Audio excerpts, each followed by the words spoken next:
What's going on, guys?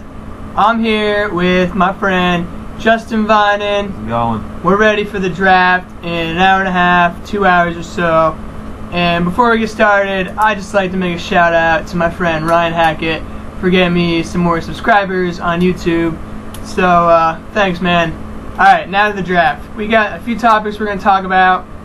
And when we're done with that, we're going to give our top 10s, what we think is going to happen. And, alright, here we go. To start off, I just want to say that I'm pretty sure that for the number 8 position where the Bills are at, I'm thinking the Rams are going to trade up to try and get in front of the Jets at number 9 to take Tavon Austin.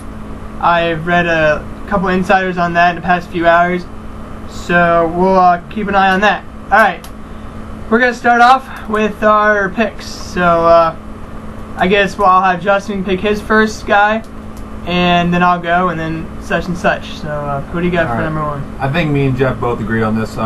We got the Chiefs taking Eric Fisher, offensive tackle.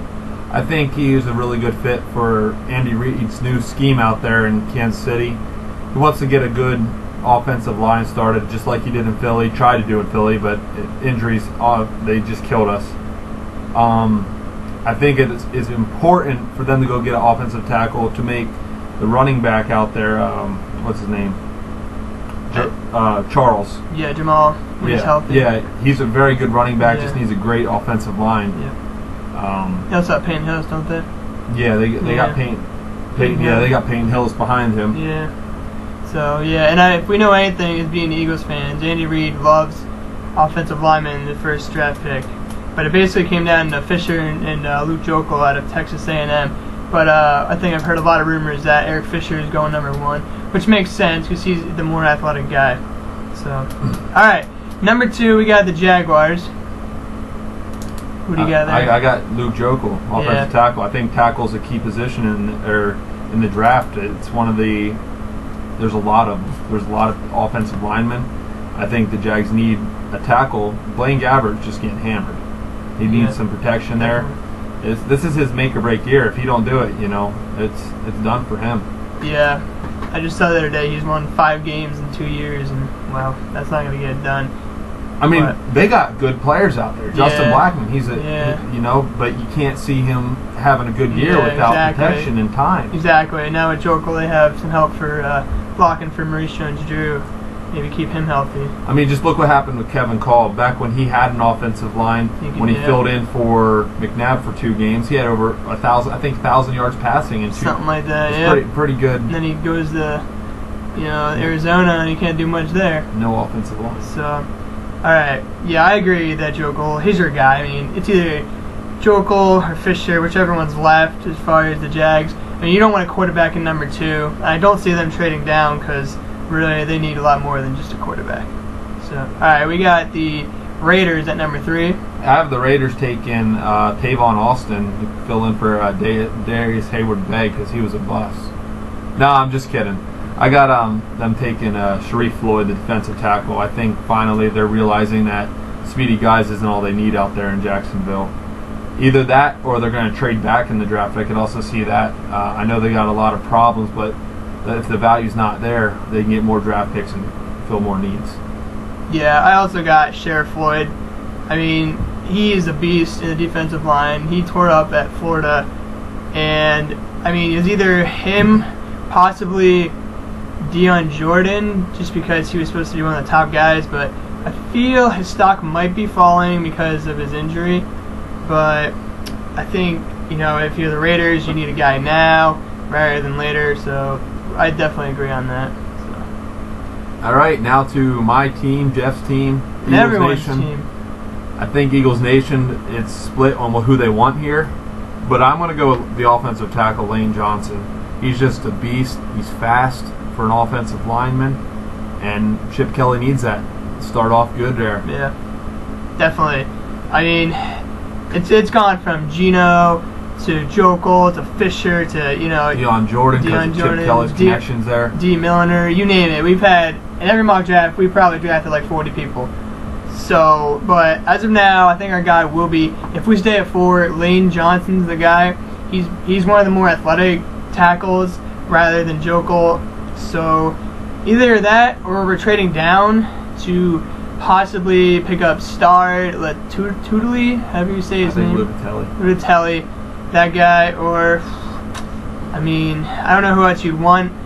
That if we drop down, there's probably a few other guys. Deion Jordan drops. Yeah. Definitely something to look at.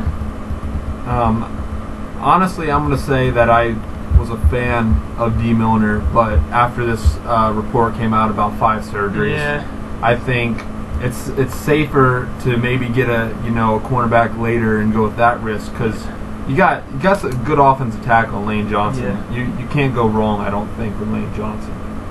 And I know a lot of people wanted Geno Smith, but to be honest with you, I think the Eagles might make a play for E.J. Manuel in the 2nd round due to Geno Smith's a great quarterback. I just think E.J.'s a better fit for Chip Kelly. Yeah, I agree. Plus, I don't want to be spending a fourth overall pick or even a top 10 on Geno Smith with not even knowing that if he'll be able to, live up to all the hype.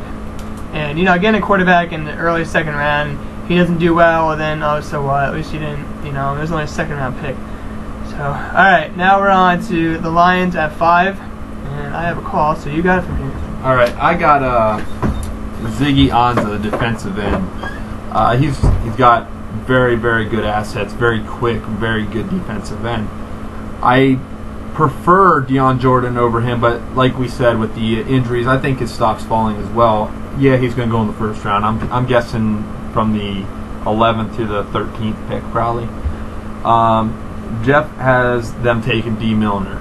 I think that's a good pick. I think, D. Milner is going to be a good cornerback, and the Lions might go take a chance on him here. If not, look for them maybe to go after Tyrann Mathieu, because I know the defense out there in Detroit loves trouble. No, I'm just kidding, but I think Tyrann Mathieu might still be a premier player. He just got with the chance and the right defense. All right, now moving on to number 6. I have the Browns taking Geno Smith. There was reports that they were trying to get Ryan Mallett from New England, and those reports have diminished, and it doesn't look like that's going to happen. That's not the case. Browns have failed to draft a good quarterback with trying with Colt McCoy. I know they got Brady Quinn. None of that worked out there. Geno Smith brings a new style, a new attitude out there. I'm not 100% sure that this is the best pick for them, but we'll see how it goes. I mean, you never know. I'd like to give you the 6th pick, but Jeff didn't write his down, so I'm going to go ahead and just move on to number 7, the Cardinals. And I think they're going to take Jonathan Cooper, and Jeff does too. Again, the offensive line in this draft is phenomenal. He's probably the best offensive guard. If not him, Chance Warmack's pretty darn close. The Cardinals, they got great wide receivers. They got good linebackers, okay running backs, and they just got Mendenhall. So that's a real big pickup, I think. And I really like Jonathan Cooper here. He's just a beast. He runs over people. I've seen highlight film on him where he just pushes people out of the way. And that's been a problem out there. Like we said earlier, Kevin Kolb getting hammered all the time. He needs the protection. And without protection, you're not going to have a successful offense. And Jeff's back, so I'm going to let him tell me what his number 6 pick was, because he didn't write it down. All right. The Browns. The Browns. Yeah, this is a hard one. So, let's see here. I already told him we already did the 7th pick. Yeah, and we did the Lions. Yep. I picked D. Yep. All right. So, for the 6th pick, it's tough. I mean, I want to say Geno. If they stay at 6, they'll probably get Geno. If not, they're going to drop down and pick up. They might even go after maybe go after Deion Jordan, defensive end. Possibly, if he's still there. If not, if he's there. I mean, maybe if there's one of the lower tier offensive tackles are still there, or I'm trying to think what they need. There's probably maybe a receiver. Maybe a receiver. Like Cordell Patterson, possibly Robert Woods. I mean, you never know. They could go after Yeah. Tavon Austin too. I mean, the Browns are one of them teams right now that they have players, but they also have a lot of needs. Yeah, that's true. And it's hard to tell where they can go with this. Yeah. I mean, I don't know if they're going to take a quarterback because they took Brandon Weeden 2 years ago. And yeah, that's another thing. I forgot about Brandon Weeden. Yeah. I was talking about how their quarterbacks have been unsuccessful with. They picked up Colt McCoy. They picked up Brady Quinn. None of them worked. Yeah, I mean, but he is pretty old. That might be a fear for them too. Who knows? All right, so 7th, the Cardinals. I already told them both got Jonathan. Yeah, Cooper, offensive lineman, definitely. Okay. Obviously, protection was an issue last year with Kevin Kolb. All right, the Bills. This is interesting. You can go first. All right. So initially, I was thinking, maybe Ryan Nassib. But I think with the pick of Kevin Kolb, I think that they might wait to the second round to draft the quarterback. So I'm going to go with another guard, Chance Warmack. He's phenomenal offensive guard, just like I said. He might be better than Jonathan Cooper. I think they're pretty even on the playing field. Protection's a big thing for offense to be successful, and I'm going to keep saying that because it is. It really is. Yeah. All right. Well, I'm going to go the route. If they stay at 8, they're getting Tavon Austin. But like I said in the beginning of the video, I don't think they're going to stay at 8. I'm pretty sure they're trading out of it, and I think it's the Rams they're going to be trading out with. So they want to get ahead of the Jets and get Tavon Austin. So whoever is at 8 is getting Tavon Austin. So I have him at 9. I have him going to the Jets. Yeah, number 9. And that's why the 8th position is key to watch here for a trade. Because I think the Jets, they're looking for that explosive wide receiver. Yeah. Santonio Holmes getting up there in age. I don't even know. They still have him, right? Yeah, he got injured last year. Yeah, they got a good rookie. They had a good rookie out there last year, but I don't think he's not even close to the playing field. Tavon Austin. Yeah. He brings so much to your offense. He's like a quick. Deshaun Jackson. But I think he's even better than Deshaun Jackson. And I'm an Eagles fan, but I still say that Jets. If he's there, that's my pick. I think that's who they're going after. I'm going to say the Jets are going after Barkevius Mingo, the defensive end, because I mean they love their defensive players. So I feel like that's Rex Ryan defense out there. He's a defensive-minded guy. All right, number 10, Tennessee Titans. We both have the same position, but we have different players. So I'm going to go with the cornerback from Alabama, D. Milner. Yes, he's had a lot of surgeries, but I think for the 10th pick, that's not because the Tennessee doesn't necessarily need a cornerback, but then they don't have a lot of depth there.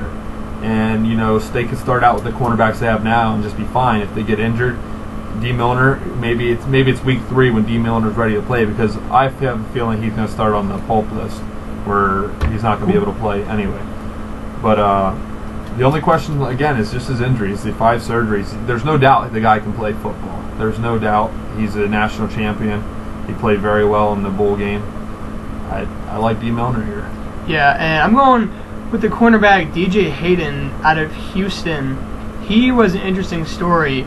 Apparently, he almost died on the field after taking a hit, and he had some issue with his heart, where it's one of those things where it's like 1 in a million that it would happen, and the doctors gave him like a 1% chance of surviving only if everything worked out, and he just recently got cleared that he was going to be able to live a normal life and even play professional football. So his stock's really been moving up. So DJ Hayden, Houston, definitely someone for the Tennessee Titans. So all right, that's the top 10. I think we both have good reasons for the positions. We'll see how it goes. I'm looking at 1 to 2 trades in the top 10, so it could bust this thing wide open. Yeah, definitely. I think it's safe bet Eric Fisher and Luke Jocko will go the first 2. After that, anything can change. Yeah, definitely say look out for the Eagles at 4 for a trade.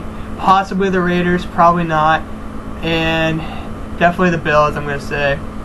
So I think if the Eagles trade back, there's a good chance that they're not going to go tackle offensive line. I think they might go with a Deion Jordan because of his stock falling. Yeah. That might have been the guy they wanted all along, and with these teams looking at it, Chip Kelly knows this guy. He does. He knows what he's capable of when he's healthy. Yeah. So That's how I feel about that. Alright guys, well it's been real. We got a nice long video. We're trying to get us up for the draft. If you watch it after the draft, hopefully a lot of our predictions were fairly true. We will try to get up a recap on the actual picks and our thoughts on it. Maybe a couple hours after a couple picks. So, alright guys, just hit us up on Facebook or YouTube and let us know. See ya. At BindingJustin22 on Twitter. Yeah, we'll put on this one. Alright, later.